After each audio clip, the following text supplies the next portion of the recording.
Welcome to the deep dive.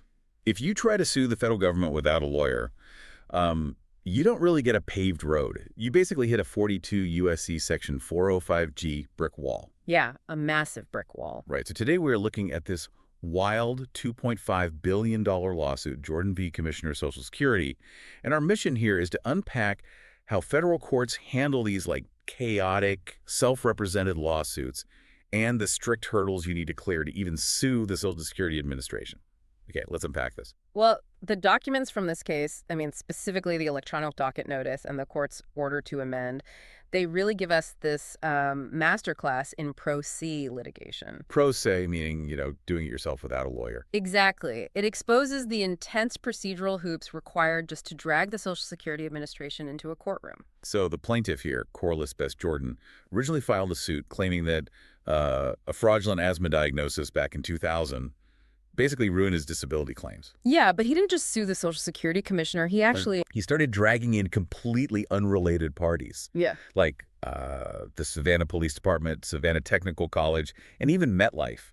It's almost like throwing darts at a wall in the dark, just hoping to hit some kind of legal remedy. What's fascinating here is Chief Judge Laura Taylor Swain's response, because a lot of judges might have just tossed the entire thing right then and there. Just thrown it out entirely. Oh, absolutely. But instead, she issues this order to amend. Basically, she hit the reset button. She denied all these messy, sprawling motions as moot and gave him a strict 60-day window. Wait, 60 days to do what exactly? To file a single consolidated second amended complaint. She wanted one clean document. Right, but she wasn't just doing, judicial housekeeping here. No, not at all. She was enforcing a really strict jurisdictional boundary. She demanded actual proof that he had cleared that 42 U.S.C. Section 405G hurdle. Which is huge. That section means he has to prove he went through the entire agency process before he ever bothered a federal judge. So you can't just skip the agency and go straight to the courts if you're mad about a decision. No, you really can't.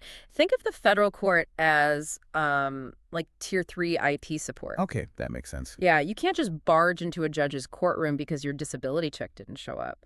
The law requires what is officially called exhausting administrative remedies. Which sounds exhausting just saying it. It really is. It's a strict four-step process. Yeah. First, the court needs to see you submitted your initial claim and got denied. Then you have to go through reconsideration. And if that fails? Then you need to have an actual hearing with an administrative law judge, an ALJ, and finally appeal to the appeals council. Right, because if the federal courts intervened at step one, they would be completely paralyzed. There are just too many claims. Exactly. This forces the plaintiff to stay in the agency's ecosystem so the Social Security Administration can, theoretically at least, fix its own mistakes first. Okay, but I have to push back a little on how rigid this is. Because if you look at the filings, Jordan was actually granted informa pauperis status. Yes, the court formally acknowledged his financial hardship. Right, so he's broke. The court knows he's destitute.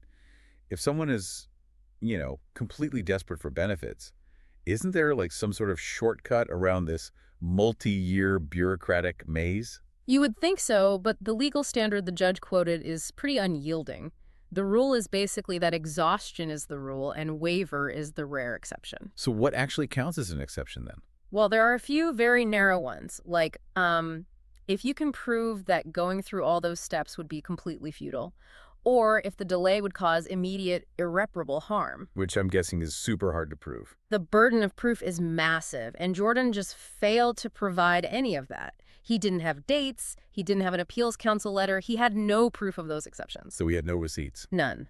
And that's why the judge handed down that strict ultimatum. Which is basically, show us the administrative receipts or your case is permanently dismissed. Right. It's not just about having a valid grievance. It's about having the technical precision to document every single interaction you've had with the bureaucracy. Which matters to you, the listener, because this exposes the immense, totally unforgiving procedural labyrinth that everyday citizens face. Yeah, especially when navigating the safety net without a lawyer. Exactly. It's literally an endurance test, where one missing date can just slam the courthouse doors completely shut. It really leaves you with a tough question to think about.